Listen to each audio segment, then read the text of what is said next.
ओम नमो भगवते वासुदेवाय नमः।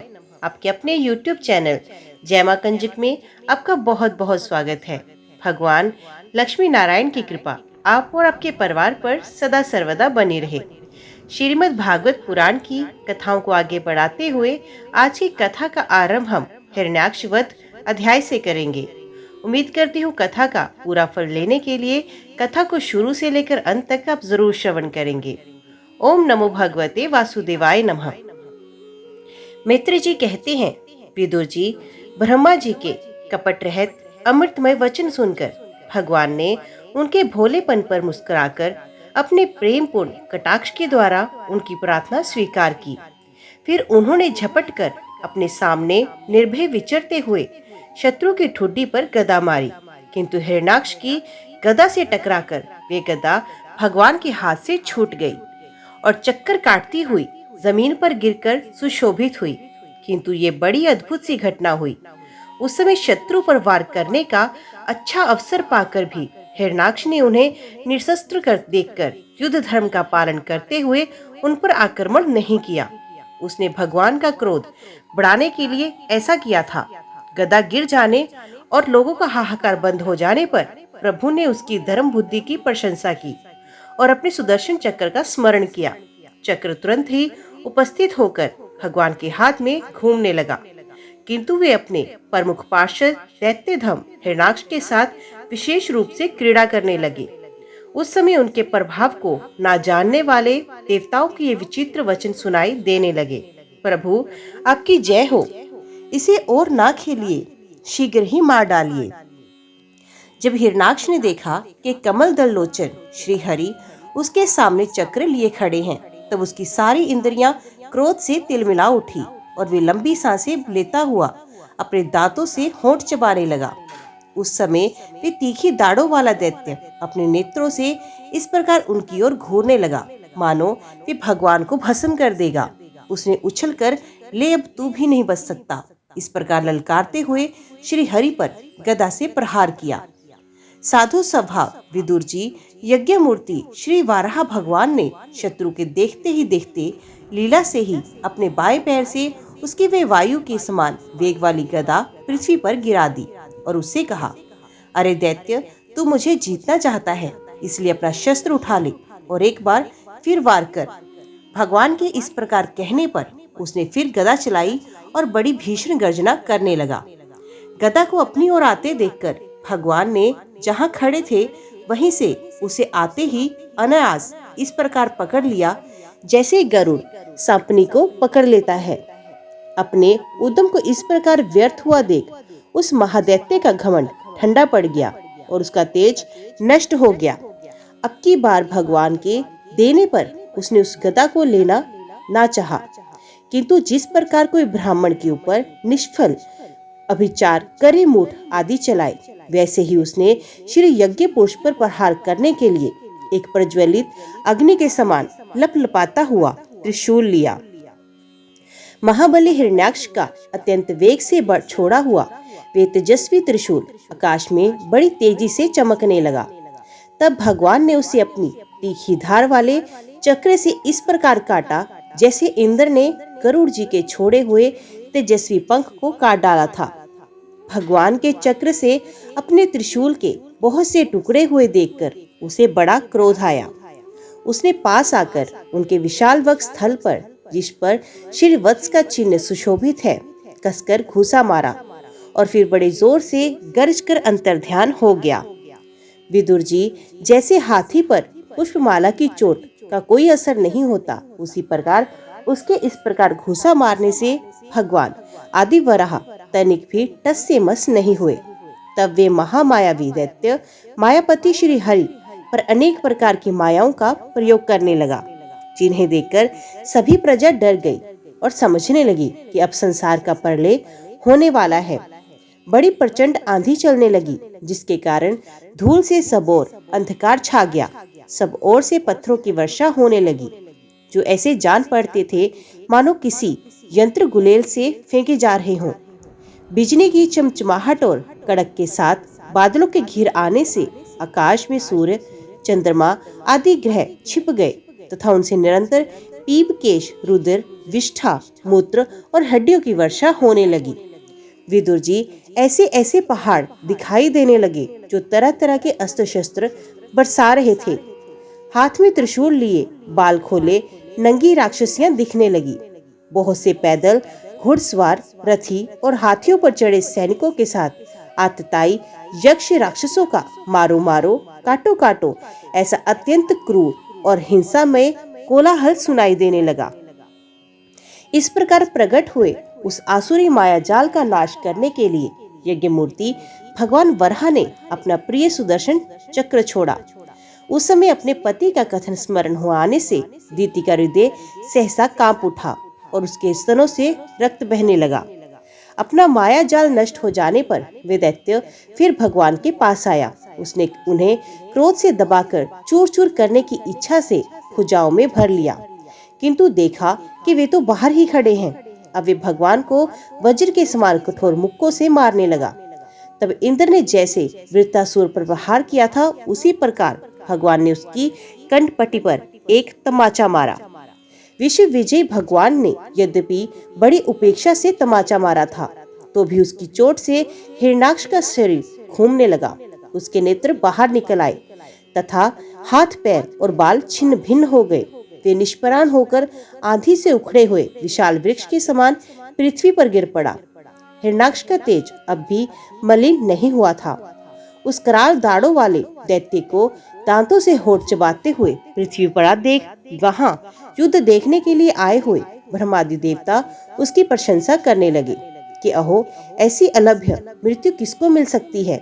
अपनी मिथ्या उपाधि से छूटने के लिए जिनका योगी जन समाधि योग के द्वारा एकांत में ध्यान करते हैं, उन्हीं के चरण प्रहार, उनका मुख देखते देखते इस दैत्यराज ने अपना शरीर त्यागा।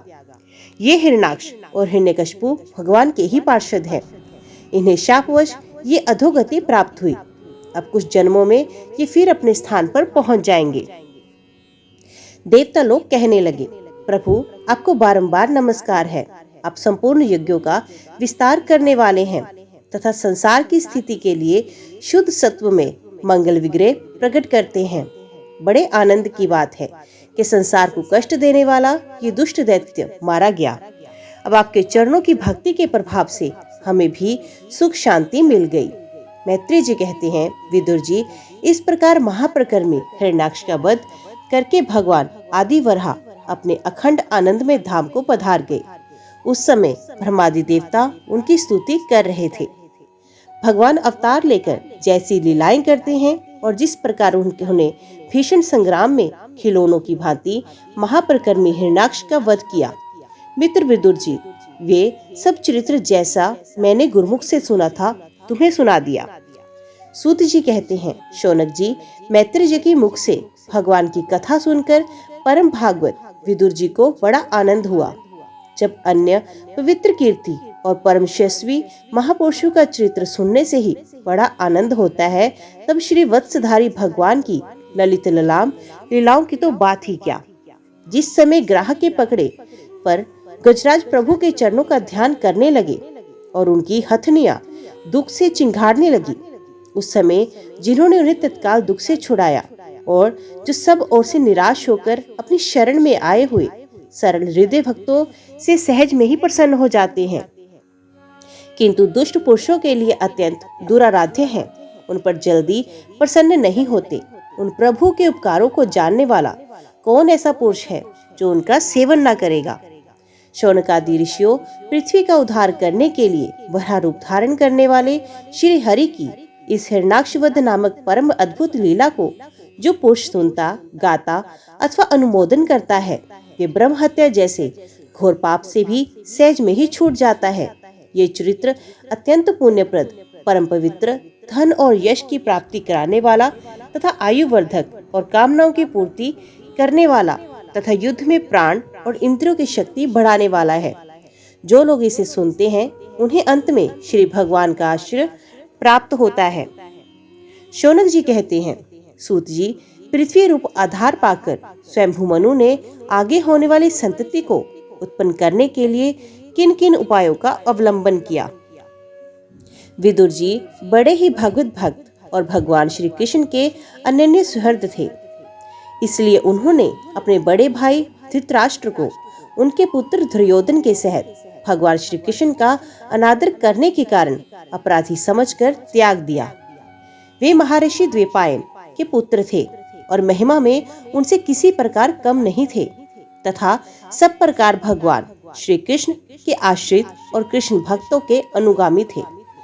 तीर्थ सेवन से उनका अंतकरण और भी शुद्ध हो गया।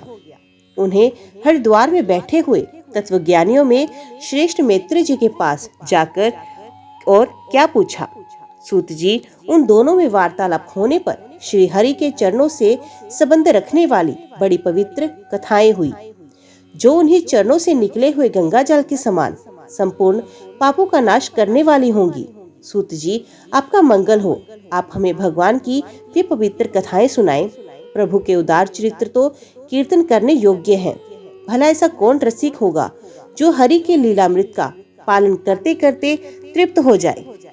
नैमिषारण्यवासी मुनियों के इस प्रकार पूछने पर उग्रश्रवा सूत जी ने भगवान में चित्त लगाकर उनसे कहा, सुनिए। सूत जी ने कहा, मुनिगण, अपनी माया से वरा रूप धारण करने वाले श्री हरि की रसातल से पृथ्वी को निकालने और खेल में ही तिरस्कार पूर्वक हिरण्याक्ष को मार डालने की लीला सुनकर विदुर जी को बड़ा आनंद हुआ और उन्होंने मुनिवर मैत्री जी से कहा, ब्राह्मण, आप परोक्ष विषयों को भी जानने वाले हैं, अतः ये बतलाइए कि प्रजापतियों के पति श्री ब्रह्मा जी ने मरीचि आदि प्रजापतियों को उत्पन्न करके फिर सृष्टि को बढ़ाने के लिए क्या किया। मरीचि आदि मुनीश्वरों ने और स्वयंभू मनु ने भी ब्रह्मा जी की आज्ञा से किस प्रकार प्रजा की वृद्धि की। क्या उन्होंने इस जगत को पत्नियों के सहयोग से उत्पन्न किया या अपने अपने कार्य में स्वतंत्र रहकर अथवा सबने एक साथ मिलकर इस जगत की रचना की। श्री मैत्री जी ने कहा, विदुर जी, जिसकी गति को जानना अत्यंत कठिन है, उन जीवों के प्रारब्ध, प्रकृति के नियंता पुरुष और काल, इन तीनों हेतुओं से तथा भगवान की सन्निधि से त्रिगुणमय प्रकृति में शोभ होने पर उसे महतत्व उत्पन्न हुआ।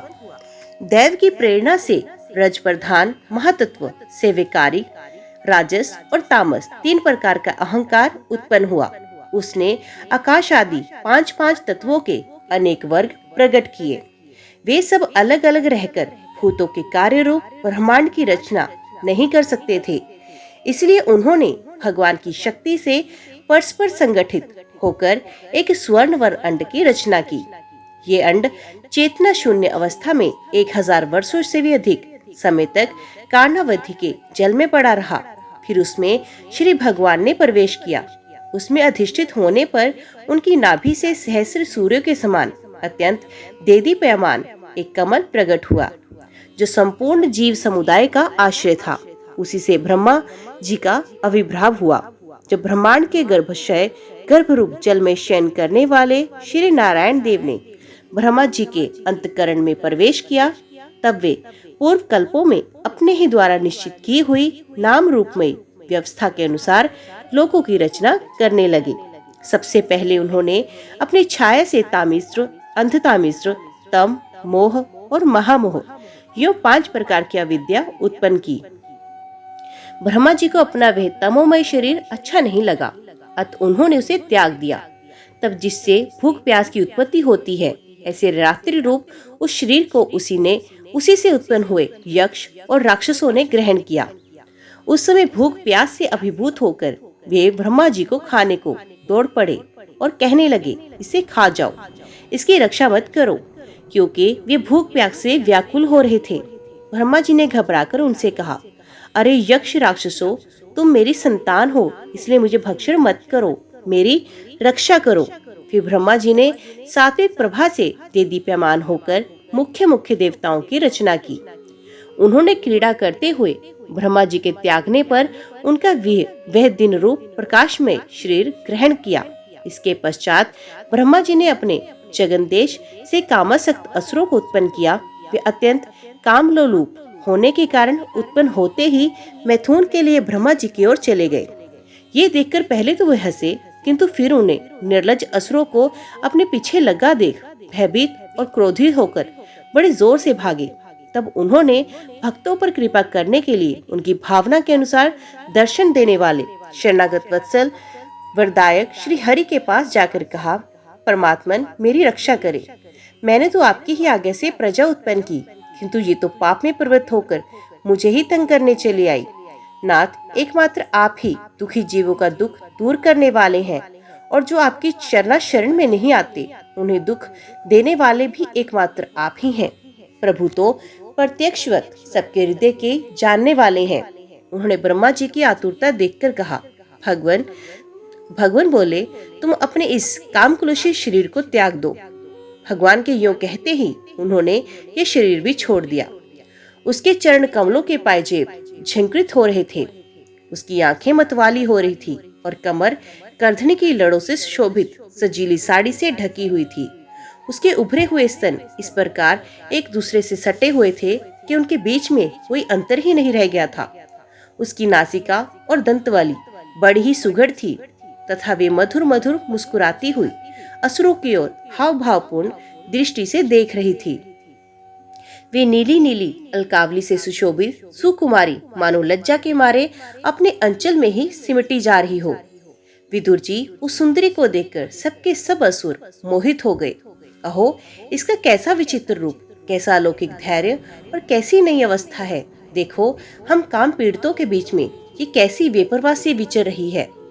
इस प्रकार उन कुबुद्धि दैत्यों ने स्त्री रूपणी संध्या के विषय में तरह तरह के तर्क वितर्क करके फिर उसका बहुत आदर करते हुए प्रेम पूर्वक पूछा, सुंदरी, तुम कौन हो और किसकी पुत्री हो? भामिनी, यहाँ तुम्हारे आने का क्या प्रयोजन? तुम अपने अनूप रूप का ये बेमोल सौदा दिखाकर हम अभावकों को क्यों तरसा रही हो?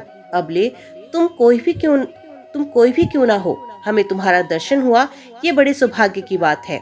तुम अपनी गेंद उछाल उछाल कर तुम दर्शकों के मन को मथे डालती हो। सुंदरी, जब तुम उछलती हुई गेंद पर अपनी हथेली की थपकी मारती हो तब तुम्हारा चरण कमल एक जगह नहीं ठहरता। तुम्हारा कट प्रदेश स्थूल स्तनों के भार से थकसा जाता है और तुम्हारी निर्मल दृष्टि से भी थकावट झलकने लगती है। अहो, तुम्हारा केश पास कैसा सुंदर है। इस प्रकार स्त्री रूप से प्रकट हुई उस सायंकालीन संध्या ने उन्हें अत्यंत कामासक्त कर और उन मूढ़ों ने उसे रमणीय समझकर ग्रहण कर लिया। तदंतर ब्रह्मा जी ने गंभीर भाव से हंसकर अपनी कांतिमय मूर्ति से, जो अपने सौंदर्य को मानो आप ही आस्वादन करती है, गंधर्व और अप्सराओं को उत्पन्न किया। उन्होंने ज्योत्सना रूप अपने उस कांति में प्रिय शरीर को त्याग दिया। उसी को विश्वावसु आदि गंधर्वों ने प्रसन्नता पूर्वक ग्रहण किया। इसके पश्चात भगवान ब्रह्मा ने अपनी तंद्रा से भूत पिशाच उत्पन्न किए। उन्हें वस्त्रहीन और बाल बिखेरे देख उन्होंने आंखें मूंद ली। ब्रह्मा जी ने त्यागे हुए उस जम्भाई रूप शरीर को भूत पिशाचों ने ग्रहण किया। इसी को निद्रा भी कहते हैं, जिससे जीवों की इंद्रियों में शिथिलता आती देखी जाती है। यदि कोई मनुष्य झूठे मुंह सो जाता है तो उस पर भूत पिशाच आदि आक्रमण करते हैं, उसी को उन्माद कहते हैं। फिर भगवान ब्रह्मा ने भावना की कि मैं तेजोमय हूँ और अपने अदृश्य रूप से साध्यगण एवं पितृगण को उत्पन्न किया। पितरों ने अपनी उत्पत्ति के स्थान उस अदृश्य शरीर को ग्रहण किया। इसी को लक्ष्य में रखकर पंडित जन श्रद्धादि के द्वारा पितृ और साध्य गणों को पिंड और हव्य अर्पण करते हैं। अपनी तीरोधान शक्ति से ब्रह्मा जी ने सिद्ध और विद्याधरों की सृष्टि की और उन्हें अपना वे अंतर ध्यान नामक अद्भुत शरीर दिया। एक बार ब्रह्मा जी ने अपना प्रतिबिंब देखा, तब अपने को बहुत सुंदर मानकर उस प्रतिबिंब से किन्नर और किमपुरुष उत्पन्न किए। उन्होंने ब्रह्मा जी के त्याग देने पर उनका वे प्रतिबिंब शरीर ग्रहण किया। इसलिए ये सब उस काल में अपनी पत्नियों के साथ मिलकर ब्रह्मा जी के गुण कर्मादि का गान किया करते हैं।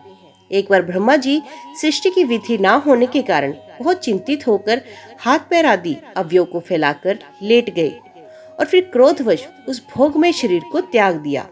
उससे जो बाल झड़कर गिरे वे यही हुए तथा उसके हाथ पैर सिकोड़कर चलने से क्रूर स्वभाव सर्प और नाग हुए, जिनका शरीर फण रूप से कंधे के पास बहुत फैला रहता है।